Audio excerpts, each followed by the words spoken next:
нағыз театрдың үлкен белді актерларының бірі, бірақ сериалдардың гүлі. 7-8 жылы театр фестивальға гастрольдік сапармен Иранға барған. Ана жер ананы апарып. Сонда ол кезде мен 7 жасар балам, ауылда жүрген ғой, нағашылардың қолында. Сөйтсе бір күні әкем осы тамыз айында басында кетті. Жүрген. Қайда? Кеттік. Алматы.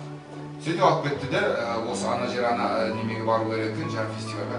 Сонда кішкентай немересінің рөлін ойнау керек. Жанболат деген, иә. Оған дейін ойнап жүргендер уже кішкене өсіп қалған ғой. Сол мені алып кетті ана фестивальға. Содан бері осы театрға кірген.